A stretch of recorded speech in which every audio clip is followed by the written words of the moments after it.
Good afternoon. Welcome to Jim Melney's World of Weather. You clicked on to long range weather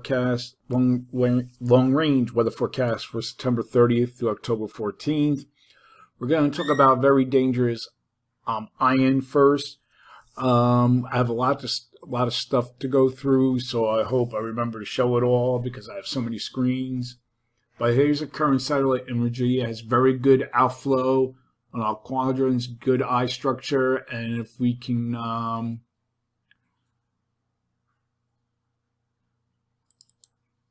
you can see thunderstorms if you look closely here around the center starting to blow up around this area.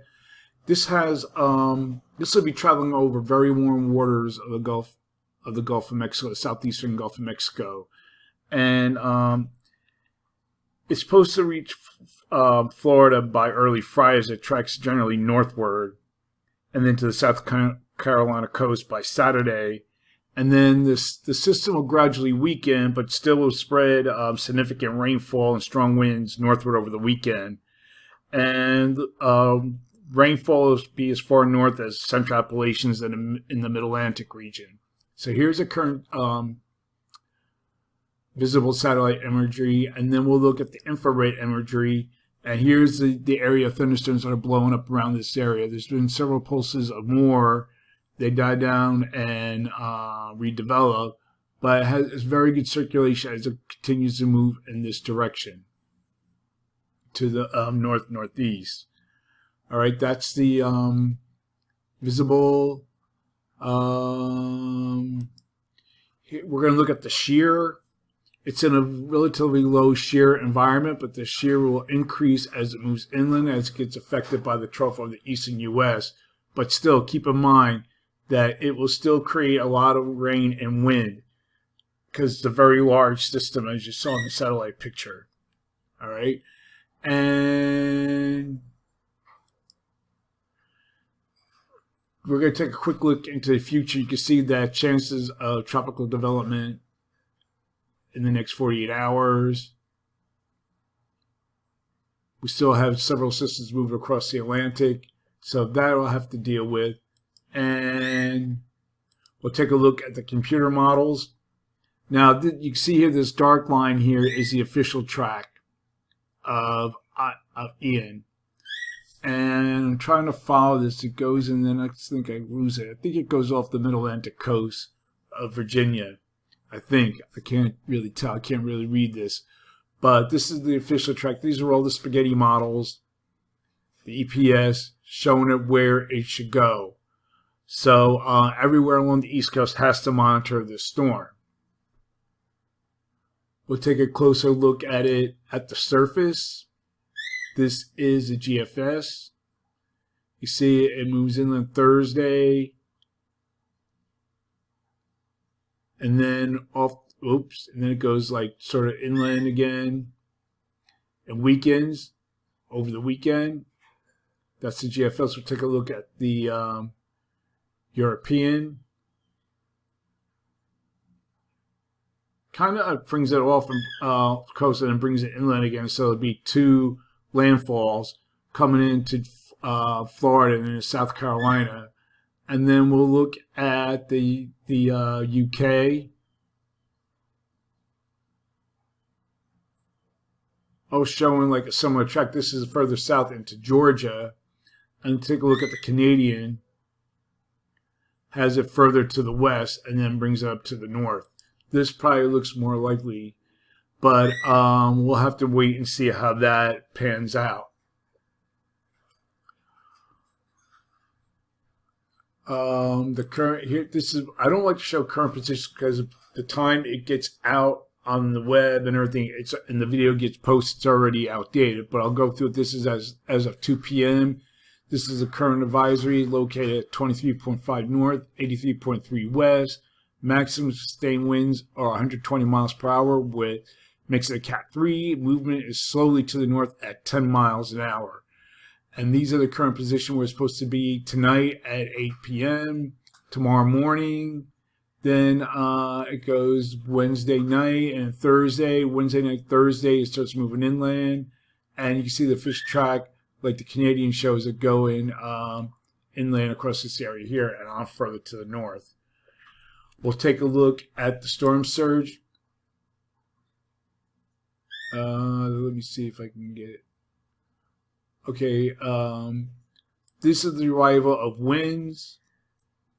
They'll be getting winds. They'll probably be getting winds early tonight along the Florida coast, early tomorrow morning, and then on northward, and then it'll reach parts of Virginia, North Carolina by early Saturday morning.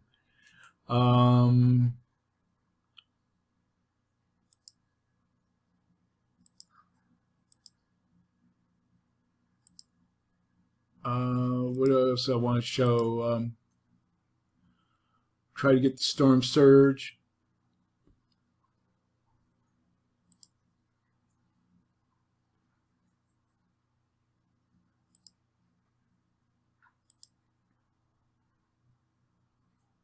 The storm surge is going to load.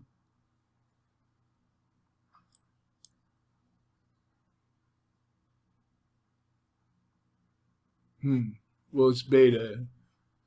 Let's see if I can get another one. No, it's not showing it. Okay. So now we'll get to the forecast. I hope I don't run out of time. This is for the period for September 30th to October 4th. You can see we have a ridge forecast across the west and the Midwest, trough in the east with the upper low in between the two ridges. And then we'll have a stalled front across the south, as I've been talking about the last couple of days. And this will, late in the week, and it'll be provide another added focus for heavy rainfall. The high pressure to the northeast this week and another high reaches southeast Canada, you can see right here, will enhance the rains north of Ian across the mid-Atlantic and the northeast. And some of the rain will possibly continue into early next week, with rainfall from the mid-Atlantic will go further. We're getting some rain, but not, I don't think, heavy rain. That's the GFS. And then we'll look at, it's the European. Has the heaviest rain to the south, across South Jersey. And then the European ensemble has lesser amounts. And then we'll look at the Canadian. All brings it to the south. So that's good news for people further to the north. The clouds of rain for Ian will support below normal temperatures across the south and east, with the numbers at 10 to 15 degrees below normal.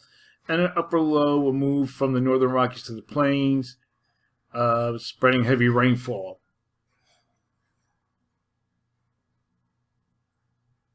Let me back it up a little bit. And its path. Deep moisture and an upper low tracking over the northern Rockies and plains should produce areas of locally heavy rain. From Montana through Wyoming and parts of Utah, Colorado, especially during Friday and Saturday. You can see it on the maps here. And the precipitation will lessen as the system tracks eastward. We're looking at the period for October 5th to the 9th.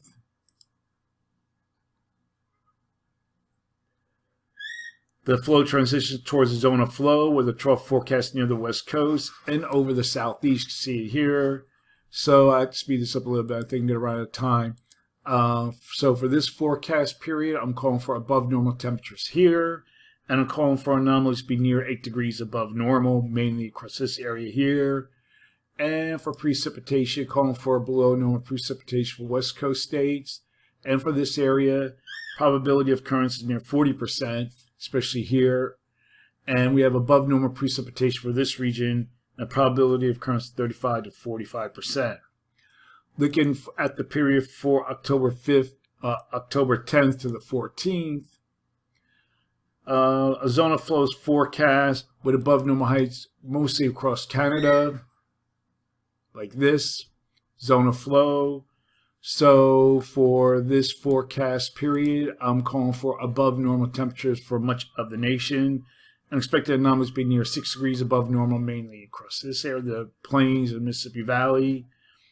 And for precipitation, calling for below normal precipitation for the northwest, and for this region, probability of occurrence is 35 to 40%. That's the long range weather forecast discussion for September 30th to October 14th. Thanks for coming to Jim Munley's World of Weather, and have a good day.